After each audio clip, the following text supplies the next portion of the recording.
Tiwi dan Fadia dipaksa angkat koper lebih awal dari Singapore Open 2026. Ada apa sebenarnya dengan performa ganda putri andalan kita?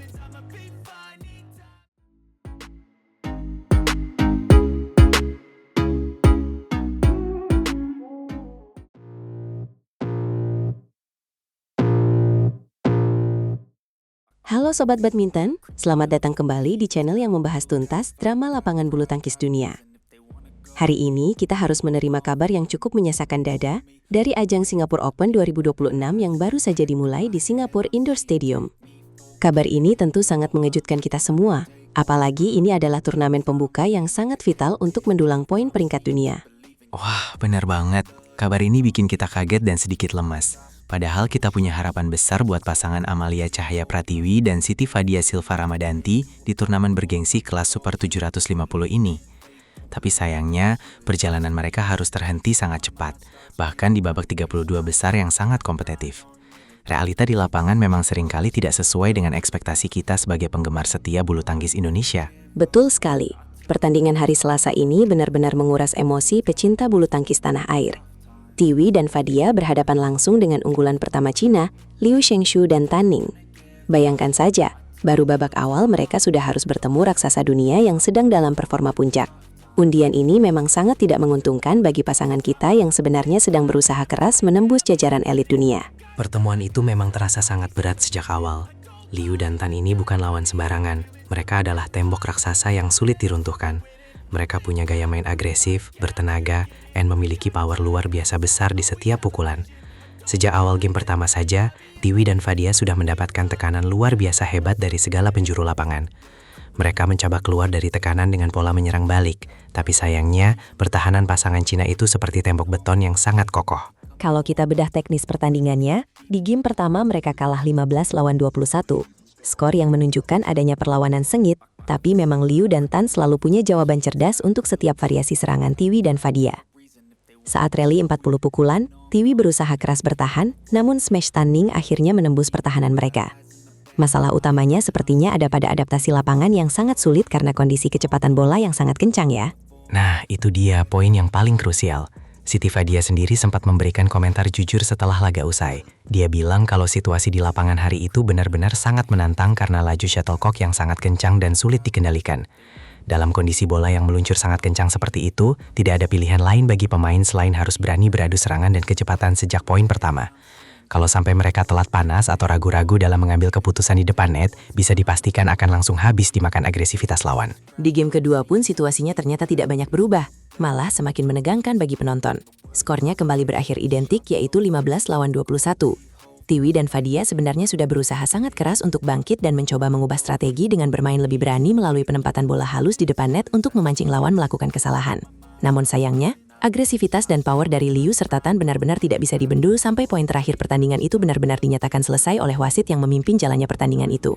Gaya main Liu dan Tan ini memang benar-benar merepresentasikan kekuatan ganda putri Cina klasik yang mengandalkan power masif. Mereka tidak hanya main penempatan bola, tapi mengandalkan pukulan yang sangat berat dan tajam. Berbeda dengan ganda putri Jepang yang biasanya main lama dan sabar, Liu dan Tan lebih memilih untuk membunuh poin secepat mungkin dengan serangan bertubi-tubi.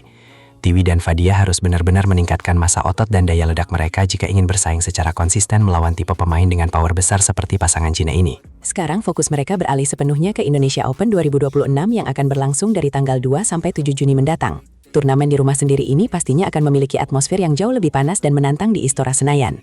Tiwi bilang mereka akan mematangkan lagi segala persiapan, terutama dari sisi teknik permainan dan penguatan fisik yang lebih intensif dalam waktu 1 minggu ini. Mereka harus memperbaiki secara mendalam bagaimana cara menangani shuttlecock yang lajunya sangat cepat agar tidak lagi kecolongan seperti di Singapura. Betul sekali. Faktor mental bertanding juga harus dijaga dan ditingkatkan agar tidak drop setelah kekalahan ini. Kita semua tahu bahwa potensi yang dimiliki oleh Tiwi dan Fadia itu sangatlah besar jika mereka sedang berada dalam kondisi puncak. Dukungan luar biasa dari supporter Indonesia yang terkenal fanatik pasti akan menjadi tambahan energi positif bagi mereka untuk bangkit. Jadi Sobat Badminton, menurut kalian apa yang harus paling diperbaiki dari penampilan mereka tadi? Tuliskan pendapat kalian di kolom komentar ya. Jangan lupa like dan subscribe untuk update terbaru. Terima kasih sudah setia menonton, sampai jumpa di video berikutnya yang akan mengulas tuntas perjalanan atlet kita. Salam olahraga!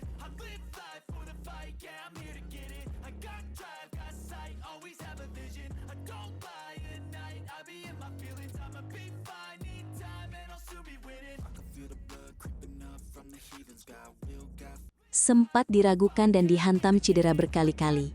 Anthony Sinisuka Ginting kini bangkit membungkam kritik dengan performa mematikan yang siap menggetarkan panggung bulu tangkis dunia.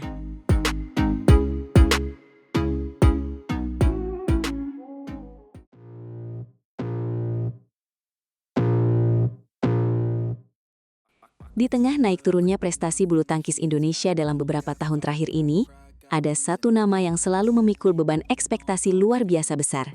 Ya, dia adalah Anthony Sinisuka Ginting.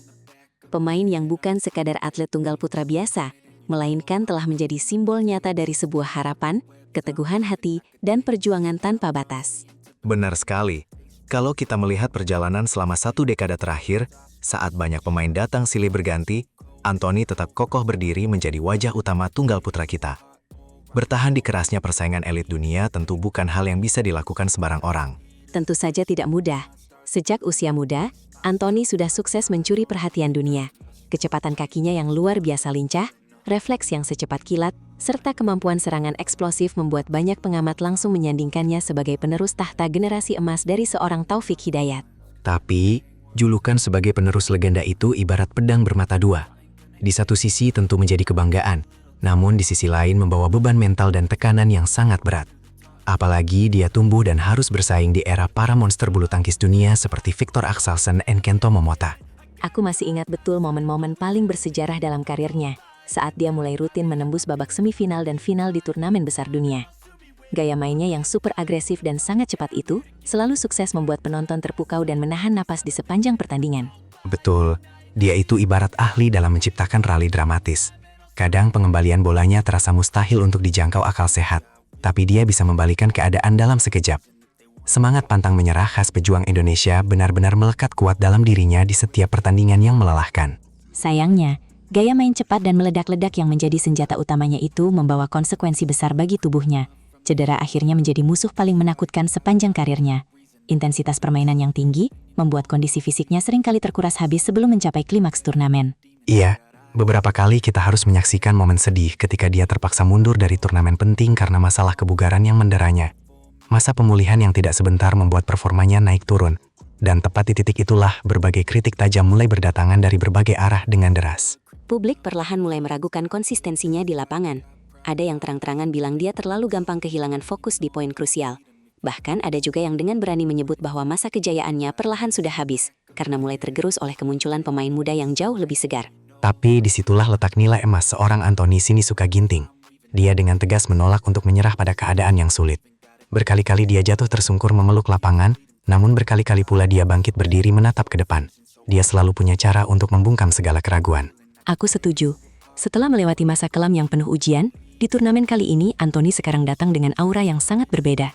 Permainannya kini terlihat jauh lebih tenang, jauh lebih matang dan sangat sabar saat membangun serangan demi serangan dari awal hingga mencetak poin. Dia membuktikan bahwa dirinya sudah berevolusi, bukan lagi sekadar pemain yang cuma mengandalkan kecepatan kaki semata. Kini dia mulai menunjukkan kedewasaan strategi yang luar biasa di lapangan. Dia tahu persis kapan harus menyerang dengan kilat dan kapan harus mengatur tempo permainan. Momentum kebangkitannya ini datang di saat yang sangat tepat. Indonesia saat ini memang sedang mengalami krisis figur pemimpin di sektor tunggal putra.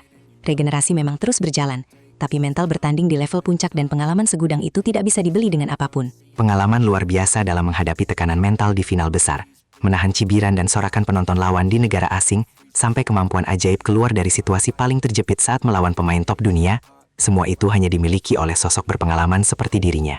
Kehadirannya di turnamen ini menjadi simbol yang amat kuat bahwa nyala harapan bulu tangkis kita belum sepenuhnya padam. Setiap kemenangan yang dia raih sekarang terasa jauh lebih emosional bagi penonton, karena kita semua sangat tahu ada jalan panjang dan penuh duri di belakangnya. Dia bukan tipe atlet beruntung yang jalannya selalu mulus bertabur bunga kemenangan. Dia adalah wujud petarung sejati yang tidak kenal lelah melawan cederanya sendiri, melawan beban tekanan dari jutaan rakyat Indonesia, dan menaklukkan segala keraguan yang sempat singgah dalam dirinya sendiri. Jika dia memang mampu melangkah lebih jauh, atau bahkan secara heroik mengangkat trofi juara di turnamen ini, maka maknanya akan jauh lebih besar dari sekadar kepingan medali. Itu adalah lambang kebangkitan nyata yang akan dikenang sepanjang masa perjuangan bulu tangkis kita. Kemenangan monumental itu akan menjadi bukti nyata kepada dunia bahwa sebuah perjuangan berdarah-darah tidak akan pernah berakhir dengan sia-sia. Rakyat Indonesia akan kembali bangga melihat pemain yang pernah jatuh dan diragukan itu, kini kembali berdiri tegak dan paling tinggi di atas podium.